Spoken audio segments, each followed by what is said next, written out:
Hi, my name's Katrina Smith. I have just finished travelling, I haven't finished, I'm just travelling around Africa. In fact, I'm about halfway through. I've done 20 plus countries, 17,000 miles over the period of 9 months in a Land Rover 110 Defender that I built myself. This is what today's all about. I'm actually going to do a walk around video on the Land Rover 110 that I actually did say I built myself. Now when I say built myself, there's many people that say, oh yeah, you built the vehicle, but who did it? No, I did it. When people say, oh, you know, the inside, you know, where did you buy the cabinets from? No, I didn't buy the cabinets, I built them. Most of the work that was actually done on the Land Rover wasn't only, it was done over lockdown, COVID lockdown, and many evenings, spare time, etc. But the vehicle was literally built to travel and see the world, and Africa is the first of many trips that I'm going to do with it. So today I'm going to show you around the vehicle, and one of the things that I think a lot of people are really interested in is the hot and cold running shower and toilet that is inside the vehicle. And yes, you heard me right, there is a shower and a toilet inside the vehicle. A lot of interest on that subject. The vehicle has been in national newspapers in the UK and Spain. We've been on TV. We've had the LRO, before they ceased trading, was interested in doing a feature on it. But today I'm going to do a full walk around of the vehicle that is nicknamed the Beast.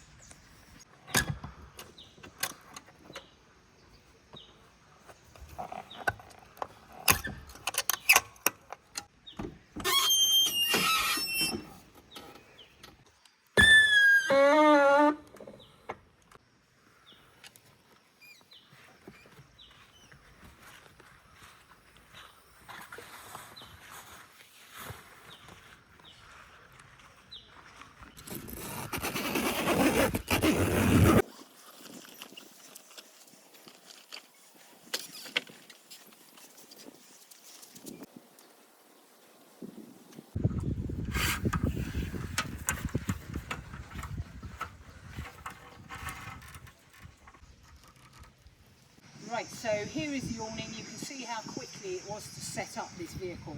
I literally set up the Alu-Cab, which is the living area, the sleeping area, and put out the Alu-270 awning.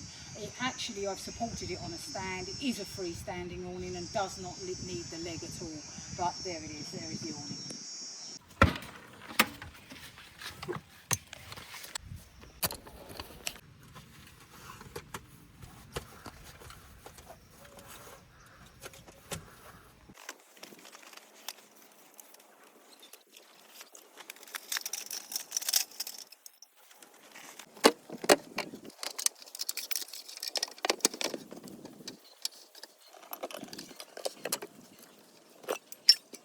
So the first part of the Land Rover we're going to look at is this unit that I built in here, and it is a unit, it's a locker.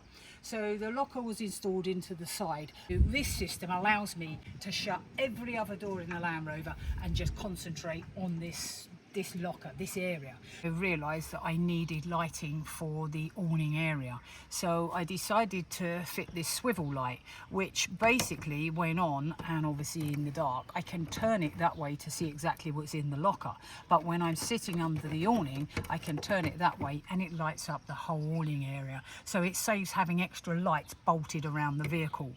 Right, I'm going to start at the back of the vehicle and we're going to walk around the vehicle, and as I go around I'm going to tell you about all the features that the vehicle has. The vehicle has two forms of hot water system. The first being this gas boiler on the back, and literally the gas boiler plugs into a gas bottle which is on the other side of the vehicle. We will see it in a minute, and it works like any other household gas boiler. It basically heats the water. The cable comes down, plugs into the gas cylinder, you turn it on, and it gives hot water to the inside of the vehicle. So while we continue to walk around the vehicle, you can see that there's lights that are modified. We have a reversing camera, which is actually hidden behind here. We have a bray, which is a front runner bray, absolutely brilliant piece of kit. You just lift it off of the back, stand it on a fire, and you can either cook directly on it or put pots and pans on it. Obviously the spare wheel cover. As I go around the video, you can see that we have steps here to enable me to get onto the roof, to clean the solar panels, etc. when the Alu-Cab is in the down position. Here we have the front runner gas bottle holder. I'd like to show you plugging it in, but the actual gas bottle got stolen while we were in Namibia. Like I said, I've been on the road 9 months and I have actually lost a few bits and pieces. But following around the area, around the vehicle, we have the bumper with jacking points. I do carry a high lift jack. Don't really recommend them, a little bit dangerous to be honest. I also carry a bottle jack. Now we're at the driver's side of the vehicle, and one of the biggest conversions that I did this side would be to put in a 45 litre extra fuel tanks, and they're actually installed under here. It still fills through the same filler neck, but the tanks are joined together. It gives me an extra 45, roughly 45 litres, which pretty much enables me with the full tank, the original tank and this tank, to be able to drive through a country pretty much without stopping. While we're on this side, I use the Max Trax bridging boards. I've heard of boards, also sand ladders, call them what you want. Absolutely recommend them. I've used cheaper ones in the past, to be honest, and they just don't work. This vehicle is heavy. When you need them, you need them. You don't often need them, but when you need them, you need ones that are going to get you out of trouble.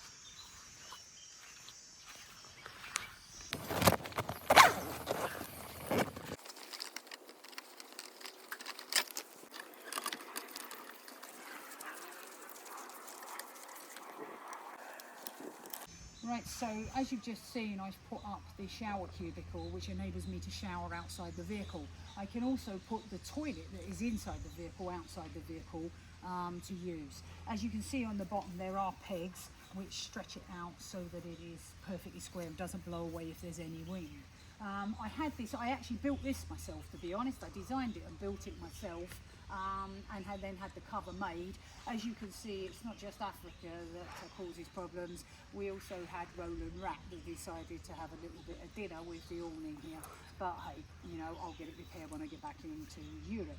So going back to the actual shower cubicle, you can peg it out, like I said, peg out the bottom there, and then you use the zip here to actually access the shower. And you put it up, you go inside, and so now I'm stood inside the outside shower cubicle. As you can see, it is very spacious, and I'll show you later how we get the water to it and how it works. But basically, it's a very spacious cubicle. I'm just going to show you where we hook up to the electricity. Basically, the vehicle has two forms of power, if you like, or three. When the engine's running, the engine will charge its own battery and the auxiliary battery. When the engine is not running, the solar panels that are at the top, which we'll have a look at in a minute, charge the batteries. And when I plug into shore power, 210 or 240 volt, whatever it is. So I installed this here. The security grills are there literally for security. I'm a lady traveling on my own through many countries, and some of them are very dangerous. So I can have these grills either up or in the down position. They're very easy to do either or. They also stop any opportunities for smash and grab, to be honest. They're very secure. I'm not saying that a good jack or something would take them off, but you know, it is what it is. It is a safety precaution for me travelling on my own. Absolutely brilliant, and I would recommend them. They're not that heavy. They do rattle a tiny bit while you're driving along, but really they're pretty good. So the next bit I'm going to show you is the wind deflectors that I put on both the front windows. Basically, they enable you to open the window or close the window just slightly inside there, leaving a little bit of breeze in if you're on a dusty road or something like that. And believe me, through Africa there is plenty. So they are really worth it. It actually says that they're supposed to improve fuel consumption a little bit. I wouldn't know, to be honest, but hey, they work. They allow air to come in without all the dust and crap. So I have a snorkel fitted to the vehicle, and then basically the snorkel is to enable the vehicle to go through deep water. Land Rovers aren't very waterproof, so it would probably come in every other area before it even affected, you know, anything to do with the snorkel. But realistically, the snorkel is actually to protect the engine. So I have the snorkel to enable the engine to go into deeper water, and I also have on the axles, which I'm not going to crawl under and show you, is a breather kit. So it's basically pipes that are connected to the axles to stop water going in them. To, you know, basically it's a breather kit. So it allows the axles to breathe and to be able to go through deeper water. I carry a high lift jack, as I mentioned before, and there it is. It just stores on the side of the vehicle. Try not to use it very often, but it is there. So on the front of the vehicle, I have a trasharoo bag. It isn't actually trasharoo, it's maxi track. Same thing, it's actually supposed to be used as a dustbin, but I use it to keep all my barbecue stuff. So I've got like grills in there, and sometimes I'll carry wood in there. Anything really that I want to quickly access but I don't want inside the vehicle. And this is mounted onto this holding carrier. I don't actually know what it's called, but it is, both of these things are bolted under the bonnet, so they can't be not bolted, you know, strapped under the bonnet. But this thing has all these little clips on it. I'm into water sports, and to put wetsuits, clothes to dry, anything that you could drive along with, because you just clip it onto here. So you can literally, I guess if you had a puncher, you could even put spare wool on there and attach it to these rings.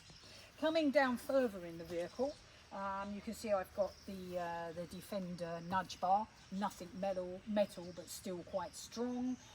Again, I've upgraded headlamps, etc. A few little bits and pieces there. I have GoPro mounts all around the vehicle. I have them on the bonnet, I have them on the top, have them on the wing mirrors. I use a worn winch, very good winch, very strong winch, and I don't use it with the steel cable, I use it with the cordage. I also have this rope. I've got to be honest, if there's one thing on the vehicle that I've never used and I probably wouldn't trust, it would be this rope, but hey, does it look nice. Right, let's take a quick look while we're at the front of the vehicle at the roof. You can see from the roof, which is obviously part of the Alu-Cab, which I'm going to talk about more in a little while, but at the back of the roof we have two solar panels. They're 160 watt each, so they provide quite a bit of power to charge up my battery. In front of those you've got these three front runner storage boxes, which are absolutely brilliant for spares. Absolutely anything can go in there. They're very strong, they're lockable, they're durable, and you can actually take them off, stack them up. You can use them as seating, they stack on top of each other. So I would really recommend them. I found them to be a really good box. Below that you have the light bar, which is absolutely brilliant. Don't really tend to drive at night, but if you do have to drive at night, then it is better than anything else I've ever used. So now we're back round to the locker side of the vehicle, the passenger side. Just worth mentioning, the only thing I haven't mentioned is these rock sliders. Again, really good, useful to get in and out of the vehicle, and saves a lot of damage, especially in some of the roads in Africa. As I showed you earlier, the other side of the vehicle I installed diesel tanks. This side I've actually installed water tanks. Exactly the same place. Underneath the wing is the water tank, holds about 45 litres, and the filler for the water I've put on the wing on the outside here. I'm now going to move on to the inside of the vehicle, and I'm going to show you the construction and how the vehicle was built, etc. But I'm going to start with the back door. On the back door, as you can notice, that the security grille on the back door is actually mounted on the inside and not the out. So I've actually used that to my advantage and used it as a bit like a mold system. So I've put all the extra bags and storage bags on the back door. I mean, as you can see, I've got a knife and fork pouch. I hold a first aid kit, very basic one. I've got a more extensive one that I carry inside, and all these little pouches that they just hold all sorts of things, you know, tools, waterproof bags, spare toothbrushes, toothpastes, creams, that sort of thing on the back door there. As you can see, suntan cream and our wash bags. So I'm now going to show you the inside of the vehicle. As you know, we have an Alu-Cab. So the first thing I'm going to show you is how the Alu-Cab gives me full head height within the vehicle. So I'm just going to get inside. The first thing I do is put up the small compartment, then the second part, and now we have full standing head height. Right, so as you can see, with the Alu-Cab up and the bed in the upright position, I actually have full standing head height right to the back of the vehicle, all the way forward, and at this point I can't even touch the roof. So I absolutely have full standing head height, giving me other areas to use now, like the top of this for preparing food. It really does open up the space in this vehicle. So this is actually quite difficult to film, as you can imagine. It still is a Land Rover at the end of the day, but I'm going to show you the actual sleeping area, the bed. So I'm going to put it down and we're going to show you what the bed looks like. Now, bearing in mind this bed is absolutely huge. It takes up the whole roof of the Land Rover. So if I just lean up and pull the bed down, in that position I would then be able to climb into bed.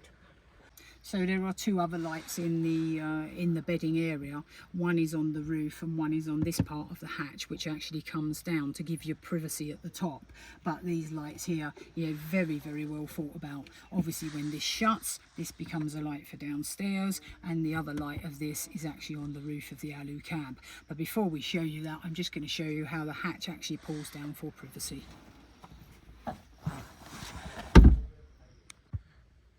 Alu-Cab have really done an amazing job at designing this rooftop tent. They've even put in little things like this, you know, reading lights for bedtime use.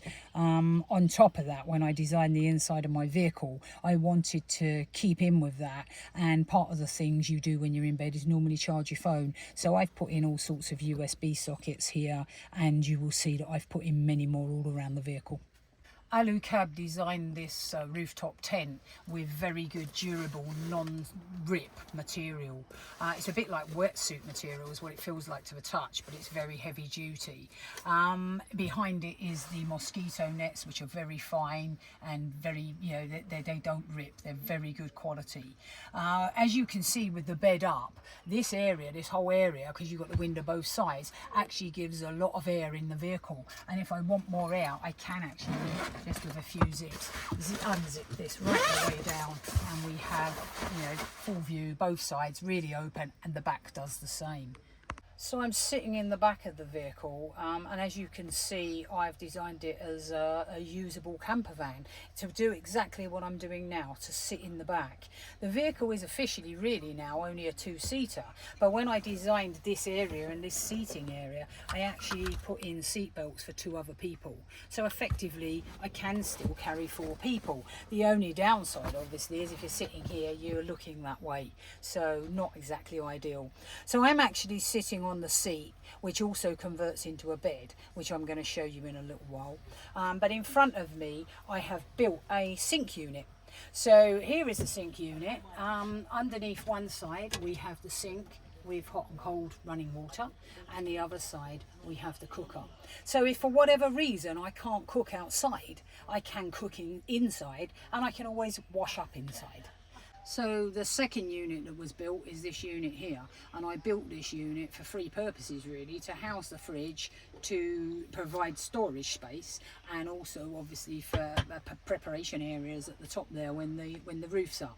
So the first part of it would be I use for food basically. So there it is, food cupboard. Also little things like this, the mirror. You'll be surprised how many times you want to brush your hair and you just haven't got a mirror. But ultimately it's a food cupboard. Next to it we have more storage up the top there. We have more storage down the bottom here. So here we have the little compressor fridge, which is absolutely brilliant, to be honest. Holds more than you'd actually think. It actually holds quite a lot, and it runs off of shore power. You plug into the power, or 12-volt battery. The fridge itself can either be all fridge or freezer, because this actually removes, or it can be a combination of both, fridge and freezer. And I mean, you can see I have ice cubes there. It is an extremely good little fridge. Right, so looking again, concentrating on the roof, I decided, because I was travelling away from home so long, I would like some form of entertainment.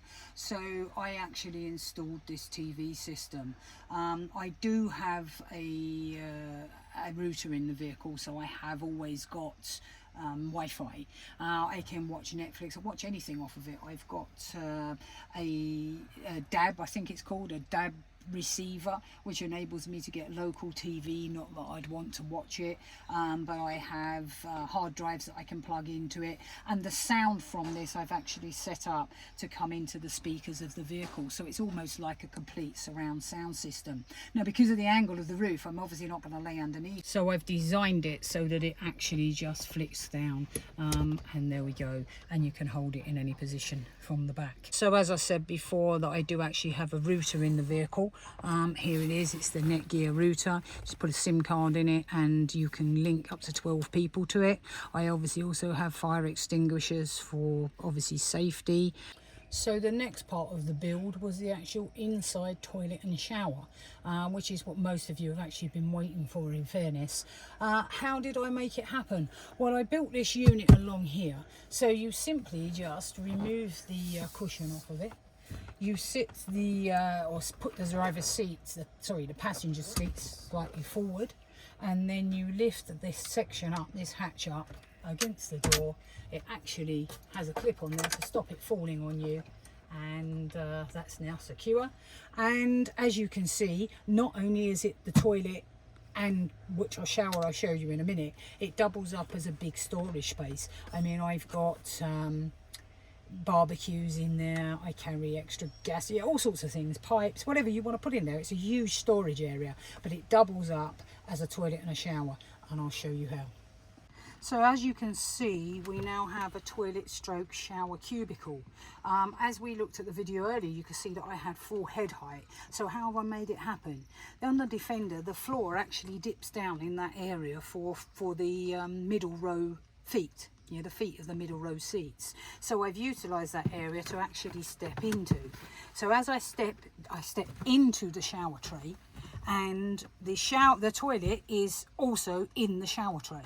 So if I want to use it as a toilet, you saw me open the hatch, that secures itself. I've got the door open at the moment, but you can have the door open or closed, it doesn't matter.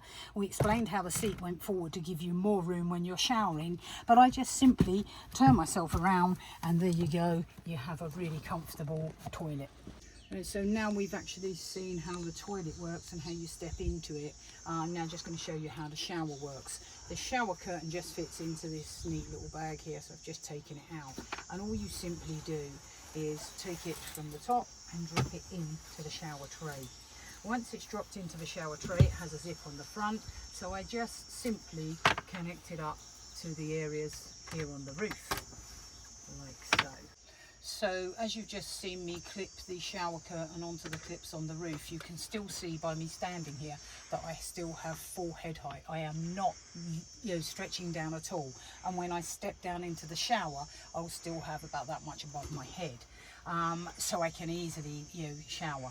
The reason I chose to do the shower this way is originally I had it fixed to the roof, and you just folded it up and then you pulled a bit of Velcro and it dropped down into the shower tray.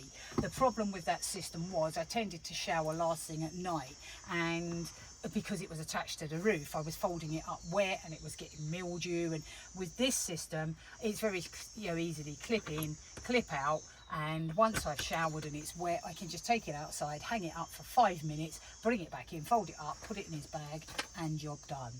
So the shower itself, as I said, is now set up. I've actually left the toilet in, but it takes 2 minutes to lift the toilet up and take it out. If you leave the toilet in, it's somewhere to sit while you're washing or put your feet. If you take it out, it makes no real difference, to be honest. It can stay in or out.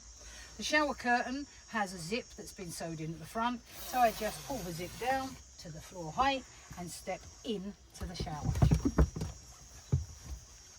And as you can see, I am now standing in the shower curtain. If I zip the zip up, I am now ready to shower.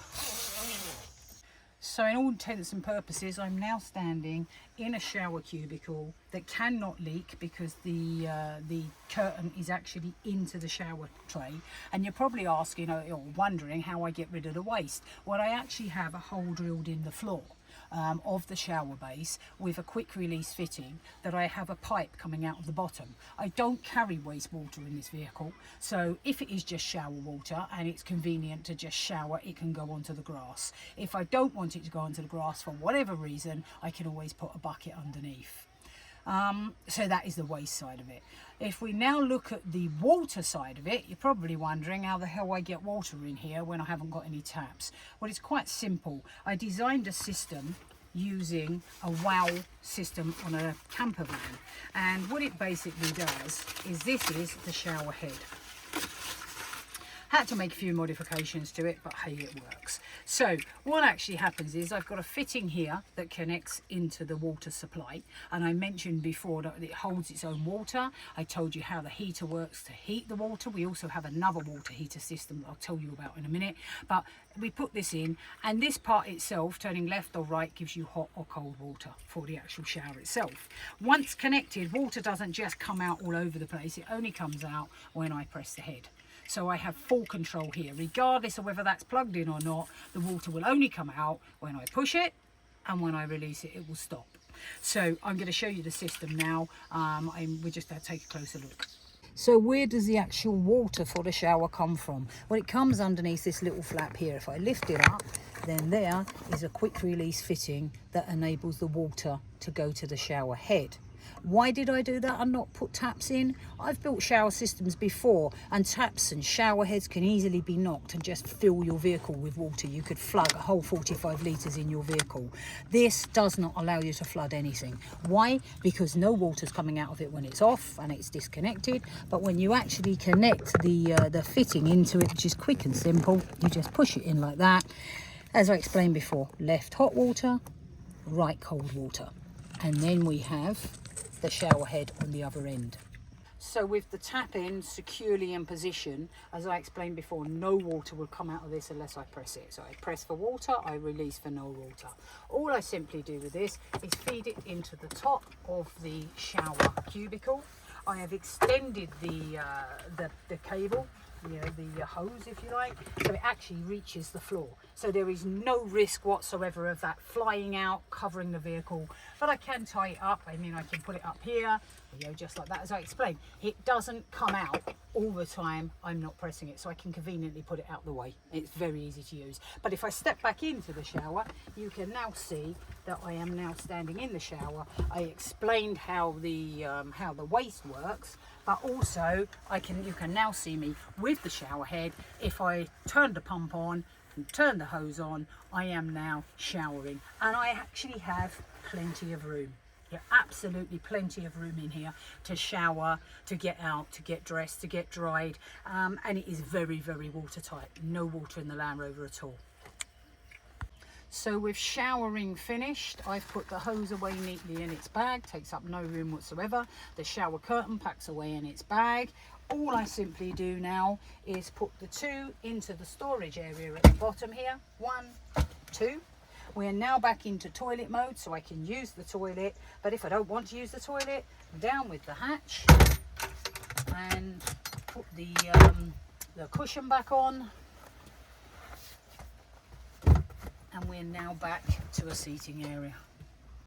So I'm now at the unit next to the sink unit, and on the side of this unit you can see all the controls and everything for the vehicle. So I tried to keep it all in one place. Starting with the solar panel system, I have the Victron system, which has a Victron color control unit and 12 volt meter. Basically it tells you what the battery state is, so I can tell everything from this, from the battery state to yeah, the whole lot. It controls my system. It tells me what I'm using, what's coming in, where it's going, etc. Very, very good system. Would 100% recommend Victron. Faultless and does exactly what it's supposed to do. To the right of that we have this little panel here. I'm not going to turn it on. It's actually the diesel heater for the vehicle, and that controls the temperature of the heater and everything else. We do have central heating, and I'll show you the diesel heater. It's in the cabinet outside, but this is the control panel for it. Turns it on and off and set the temperature. I also have a remote control for this particular system, so that when I'm up in bed, if I want to turn it off in the middle of the night because I'm too hot, I can remote control turn it off. Coming down here, I have these all over the vehicle, plenty of USB sockets and cigarette sockets, you know, to take anything really. I don't know why I've got so many cigarette sockets. I don't even smoke, but hey, I guess it'll be useful for something.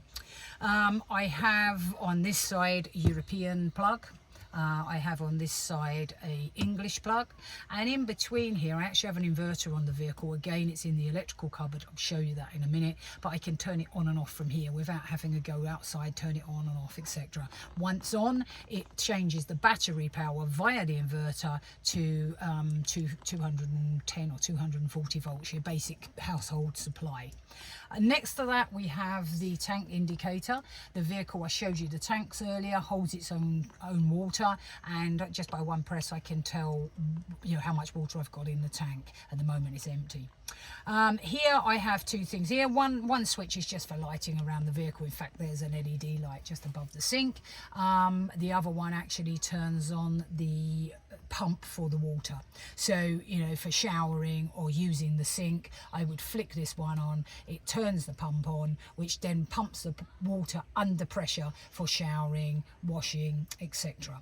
Only other thing of interest here is the knife rack. Don't really want knives in places where it's sharp, so I've actually got a magnetic knife rack. As you can see, it just goes straight back onto it. I've been on the worst of roads, the harshest of conditions, and these knives haven't budged whatsoever. So everything there, yeah, good system. So the other part of the build is the seating area. As I explained before, I installed seat belts to enable 2 other passengers to sit here. But underneath there is the main area where we store our clothes. It's dead easy to get to. We just move this one wheel over on the top there. The same with this one. Put it up the way up the top there. We've got plenty of space in the Land Rover. And if I lift this one up, there is all our clothes, toiletries, towels, spare stuff, etc. So we've seen the Alu-Cab, we've seen the shower and the other parts of the vehicle. As I explained with the Alu-Cab, it's a double bed for 2 people, but the vehicle does actually sleep 5. I'm going to show you how to put up the inside bed in a second. But before I actually do that, I also realised that the person or persons, 2 people sleeping downstairs in the vehicle, actually got quite hot in the night. So I actually built and designed these. They are vents that just literally slot into the windows. They have mosquito nets on the inside, grills on the outside, and are very, very secure, especially doubled up with the grills. Nobody can get in, but I can slot that up there. The window holds it in place from the inside, so there is no chance of getting them out. You cannot get a screwdriver up there in anywhere to get them out. I leave them in most of the time, to be honest, even when I'm driving. It just lets air into the vehicle. So now we're going to make up the double bed. Well, it's actually a 3/4 bed, but my daughter and husband have slept in it, so it does do 2 people. But you just take this piece of wood that sits under here knitting and slide it out, and it just literally goes into this position here, and this cushion just goes on top of it, like so. And we now have the first part of the bed. As you can see, it's quite wide. Now from a different angle, I just remove these 2 cushions. Again, I can put them up the top, I can put them in the front, I can put them wherever, just simply push them up. And I take this piece of wood that lives there under this seat, and I just slot it into this slot here, like so. Then that goes into position. This one goes into position, and you can see that whole process took no time at all, and we actually have a double bed. So with the bed set up and in position, you can see with me laying on it, I have probably, a good foot and a half at the bottom. I can lay down here and nothing is touching at my head. I can sleep that end or this end. I actually have plenty of room. For 1 person, it's more than sufficient. Like I say, for 2 people, we can get 2 in it as well. Heat wise, I've explained that I've got those vents in, but I also use 12-volt USB fans, so that when the Alu-Cab is down, because I'm sleeping at the top, you still got the area here that is cooled by the fans. And it may be worth mentioning as well that when I'm sitting in this as a chair and or sleeping it in bed, when I actually sit up, even with the Alu-Cab down, I can actually sit in this area with the bed down and cook and use the sink. I can get to the fridge here, so everything is still accessible with the bed up. So I'm now in the cab of the vehicle. I explained that this Land Rover actually is a 5-berth. We've seen the 2 at the top, we've seen the 2 in the back, but I also have a grandson and I built him a hammock. And the hammock attaches to both sides here and goes across the cab. It worked really well, except I got something sticking in me. Oh, it was the steering wheel. So this doubles up as both security and, you know, comfortable sleeping for my grandson. I removed the steering wheel. So I'm now sitting in the cab of the vehicle. As you can see, everything is done in leather. I don't find it too hot, don't find it too cold, but I do actually find it very easy to clean. So no regrets there. The windows of the vehicle are actually electronic, so you know, I don't have to worry about handles, etc. That all works well. The main controls of the vehicle for the light up the top, the windows, etc. This control panel here. For security, I carry pepper spray and a few other bits and pieces. You know, like I say, I travel a lot on my own. Alu-Cab comes with this shelf, which I can put all sorts of things up there. I mean, it really is quite a roomy space and is absolutely brilliant for everything. Passports, anything I need to get hold of quickly. I have torches both sides, I have window breakers both sides in the same place for any emergencies. But it's fair to say that the biggest conversion that has actually been done in the cab is the automatic gearbox. Land Rover Defenders were only built with manuals, and I have a automatic gearbox conversion from Ashcroft. It's an Ashcroft auto conversion for a Defender. It comes with a little computer. I don't know if you can see it, it's just down the bottom here, which all lights up and gives me the temperatures, the gears I am, and I can I don't touch it, but you can program it to the type of driving that you do. Far too complicated for me, it's just in there. On top of that, we have little extras that all come in useful, like the Motorola walkie-talkies that we use down here, especially in Africa and certain places. You know, you need to communicate. Even going off to the toilet sometimes can be dangerous. Behind the cup holders, we tend to have things like this, our headlamps, keep any creams in there, anything, you know, loose change, etc. that might be useful whilst on expedition. I run an Alpine head unit, which gives us the stereo, our music, a TV and GPS. Very, very good system. And as I say, I've got the TV that's above me wired into the system of the vehicle. There's 2 tweeters at the top there. There's 2 speakers down the bottom in the footwells and a bass unit. I have this little gadget here which I can put my mobile phone in. I can't show you that at the moment because I'm using it for filming, but I can put a mobile phone in here and, you know, I can look at maps, I can look at things while I'm driving along. I also have a dash cam which does free channels. It does the front, it does the back, but it also does the side. It has a little swiveling camera here, so if I'm having any hassles or problems or anything at borders, I can just turn that camera and it will take full picture and video footage of whoever happens to be standing here, which I could later use if I had to. It records speed, temperature, it records so much, you know, if I was ever in a dispute, it really is a good thing to have. The vehicle is equipped with 2 safety features, a watchdog temperature which tells me the temperature of my engine, and a Hayden coolant alarm. How it actually works, if you turn the engine on, you see it come on and bleep. If I'm driving along, it goes off, I can start the vehicle. If I was driving along now and a hose burst or I lost coolant, it would come on and bleep continuously. So this is the actual brains of the vehicle. It has 2 main compartments here, well 3 actually. It has this one here which holds the battery, the tools, the jacks and everything else. As you can see, I run 1 big battery, 1 big gel battery. I used to actually run 3, but since travelling around Africa, I've changed the whole system and now only run 1 big one. In here is where everything happens. This is the hub of the vehicle, the heart of the vehicle. To make it easier for videoing, I'm just going to remove this so you can see it. and I'll explain what's what. So as you can see, this pulls out. If I have any problems anywhere, then I can pull it out and I can now get to everything. You have to excuse the dust. Like I say, I've been living in this vehicle for 9 months. Right, in here, we have absolutely everything. So starting at the top here, we have the Victron MPPT control unit, which basically is the brain to control whether we are plugged in, whether we're getting power from the battery, or whether we're getting power from the solar. And it's all to do with the auxiliary side of things, you know, to keep the auxiliary battery charged up. Next to it, I have the Victron battery charger, which runs off of power, you know, literally runs off of shore power. When that's plugged in, this knows it's plugged in, it turns off the solar powers and it allows the batteries to be charged from there. Here we have the 240 volt, so that is shore power. When I'm plugging into the socket that I showed you before, I switch this on and everything in the vehicle then runs as if it was in a house. I have everything protected by fuses. They trip themselves, so they are trip fuses. There's a 60 amp there, there's a 30 amp up there.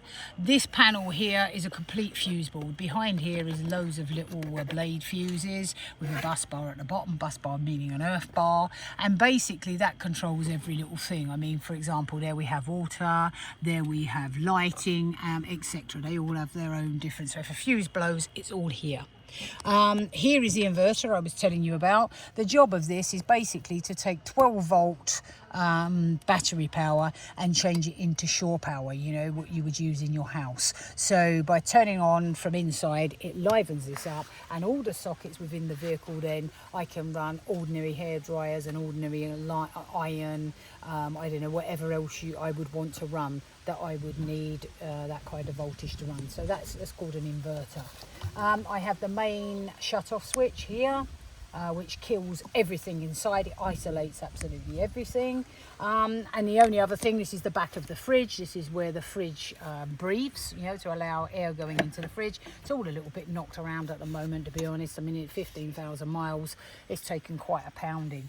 The other thing that this system does is the MPPT also, it doubles up, the Victron system doubles up as a GPS using the colour control, which I showed you inside earlier. And this thing here is the actual GPS satellite sensor. So the system can tell other users where I am, it can tell me where I am, it acts as a vehicle tracker. It's an extremely complicated but very good system. I would really recommend Victron. Down here you can see this panel slightly come out, so I'll just push it back in. There's no reason to remove it, but here you can see the nozzle of the vehicle heater. I mentioned before that we had a heater system in the vehicle. This is the actual heater itself. It runs off of diesel, and I've actually got it plumbed in directly to the main diesel tank, so I don't have to put anything else with it. The exhaust system for that runs under the vehicle.